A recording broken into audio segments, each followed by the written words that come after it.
critical that they speak with one voice. This is New Day with Chris Cuomo and Allison Camerata.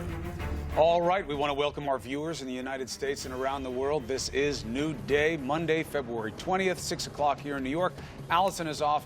Brooke Baldwin joining us this morning. Thank you. Appreciate it as always. And up first, last night in Sweden, the fact that the president flagged a terror incident that never happened, an example of all the problems that come with not knowing the facts. Did he really put what he sees on TV over what he should be learning from intel briefings? All of this is the Senate Intelligence Committee asked federal agencies to keep all records, all communications related to the Russian hacking investigation.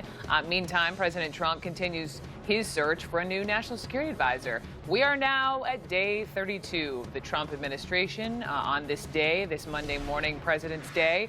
Let's begin our coverage with CNN's Athena Jones, live in Palm Beach, Florida. Athena, good morning. Good morning, Brooke. The president had a busy weekend at Mar-a-Lago, but he took a break between meetings and golf outings to have that campaign-style rally in Melbourne, where his offhand remarks about Sweden left a lot of people confused. President Donald Trump doing damage control after seemingly suggesting a terror incident occurred in Sweden during his campaign-style rally in Florida. You look at what's happening last night in Sweden. Sweden. Who would believe this? Sweden. They took in large numbers. They're having problems like they never thought possible. The comment sparking confusion worldwide. The president later explaining it was something he saw on TV, tweeting, "My statement as to what's happening in Sweden was a reference to a story that was broadcast on Fox News concerning immigrants and Sweden." That Fox News report, an interview with a conservative filmmaker who accused the Swedish government of covering up violent crimes committed by refugees, aired the night before the president's rally. There was an absolute surge in both gun violence and rape in Sweden once they began this open-door policy. Swedish officials outraged. The Swedish embassy tweeting, "We look forward to informing the U.S. administration about Swedish immigration and integration policies." The White House telling reporters the president was talking about rising crime in general and not referring to a specific incident.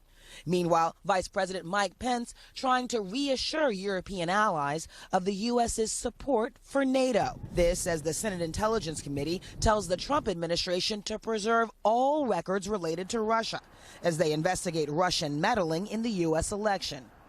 I'm afraid they're going to destroy the documents. FBI Director James Comey holding a classified briefing on Russia with senators on Friday.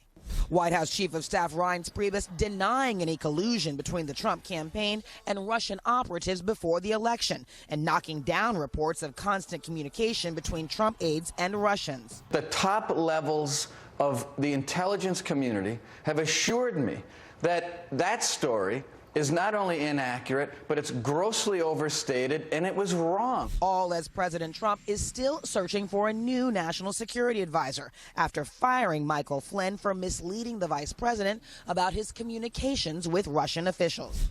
The president meeting with several candidates for the job over the weekend. Amid stories of dysfunction and chaos in the first month of his administration, President Trump escalating his war with the media. I also want to speak to you without the filter of the fake news. Suggesting on Twitter that the media is the enemy of the American people. The president's incessant attacks on the free press drawing sharp rebuke from politicians on both sides. If you want to preserve democracy as we know it, you have to have a free and many times adversarial press. That's how dictators get started.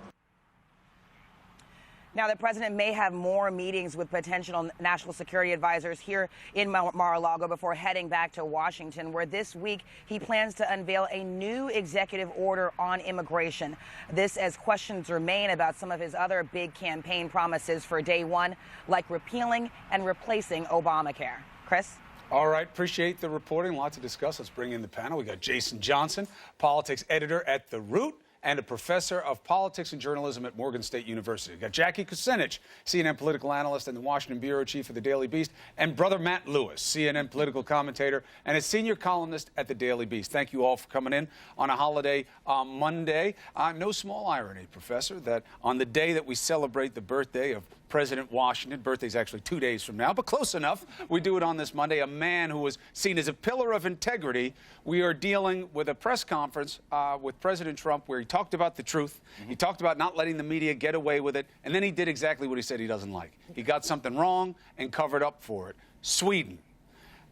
There was no terror attack in Sweden. So now they say, well, it's about the crime that comes when you let in these refugees that we don't know about. Is that a fair case? It's not. And here's the thing. He might have been unintentionally right.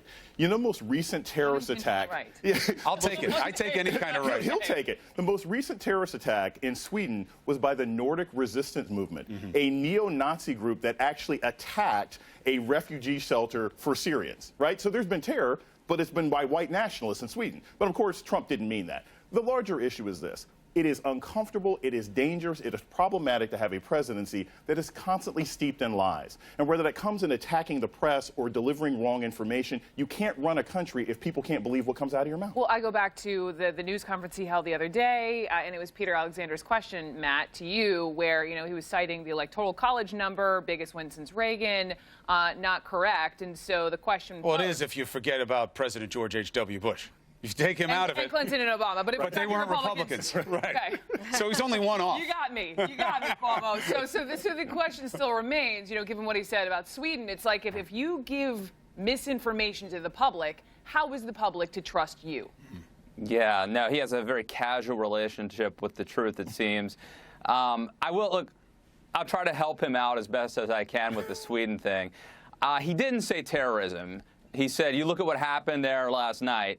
Well, 3 weeks ago, there was a story, CNN reported on it, where 2 Afghan refugees allegedly gang raped a Swedish girl. And that was a fairly big story. Now, it didn't happen just last night. It happened 3 weeks ago. I didn't see this Fox News story that Donald Trump watched, but clearly he just watches the shows and watches TV and thinks that everyone is sort of watching the same things he is. So when he says it happened last night, this is a bizarre defense, I'll grant you.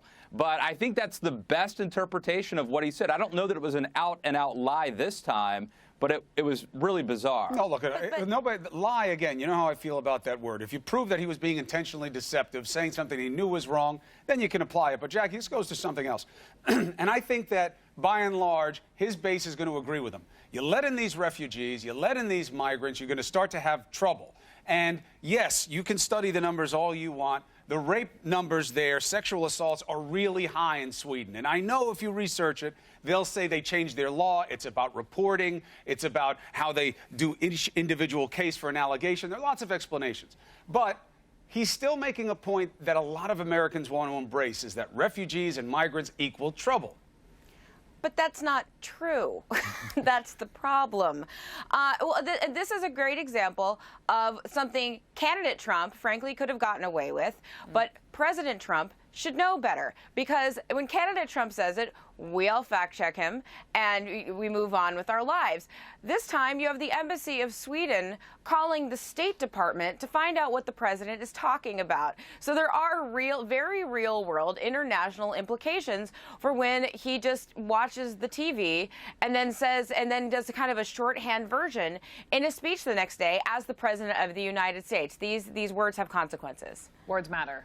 Yes. Let's move on to Russia. 2 pieces of news. We know the Senate Intel Committee, they issued this letter on Friday specifically saying, you know, looking into preserving records of more than a dozen agencies and individuals related to the panel's investigation of potential Russian interference in the election, right? So you add to that the piece of, and we heard President Trump just a couple days ago saying not that he knew of as far as, you know, any Trump aides during the campaign in touch with Russia.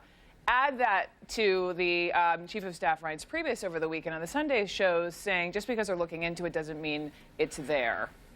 Where are we on all of this? This is terrible. I mean, there's no nice way to put this. Why? Think about this on just a functional level. The fact that we are less than a month into a new presidency And we have to determine as to whether or not this man may have gotten in office with the assistance of a nation that has generally been an enemy of ours is a horrible state for us to be in from a constitutional and a sovereignty perspective. Now, look, I don't expect Trump, if we jump ahead, he's not going to get impeached. I don't think anyone's going to go in jail. But what it speaks to is his inability to establish trust even within their national security agencies. And if we have members of the CIA and national intelligence who think, look, I think this guy is a sieve, I think these guys are too nice to the Russians, it makes it difficult to keep our nation safe. And that's why keeping these reports and these investigations are dangerous for the country. Matt Lewis, let me ask you something. Reading into everything, I created a whole timeline of the record that we understand about Flynn. Do you have any concerns with all the facts that we've learned now that Mike Flynn was made a scapegoat for the administration, that they basically sacrificed him as someone who would own the Russia problems? Because the more you look at the facts there, I don't know why they forced him to resign. Well, yeah, I mean, it is a little bit confusing, right?